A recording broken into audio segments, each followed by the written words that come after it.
Ano daw? Full focus? Ako sa kanya? Ano ba naman tong pinagsasabi ni Jose?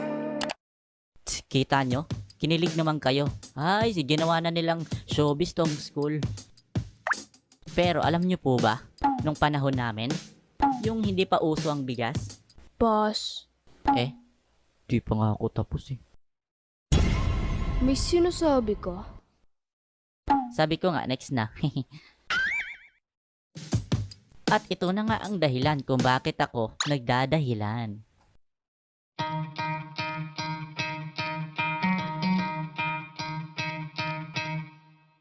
Sila ba yun? Oo, sila nga yan.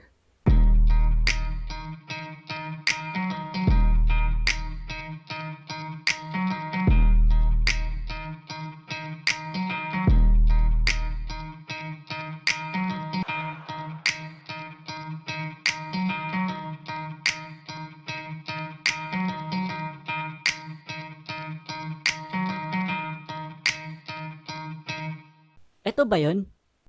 Oo, siya nga yun. Yung kalbo daw eh. Hoy, ikaw. Oh, bakit, pre? Ikaw ba yung pumuporma sa transfer student, ha? Ha? Porma?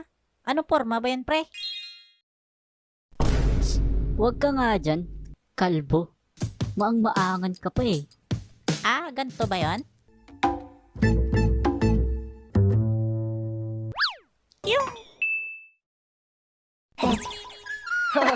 Ayos. Patawa yung kalbo na yan ah. Ako ba pinagluloko mong kalbo ka? Ha? Gusto mong kalbohin pa kita? Sige tol, kalbuhin mo na yan. May buhok pa naman eh. Ano ah, papalag ka ba sa amin? Pangit mo pre. Mag-clown ka na lang kaya. Oo nga, total magaling ka naman magpatawa. Ay, bisit talaga naman, no? Patikimin ko nga tong patawa na to. Sige pre, sampulan mo na yan.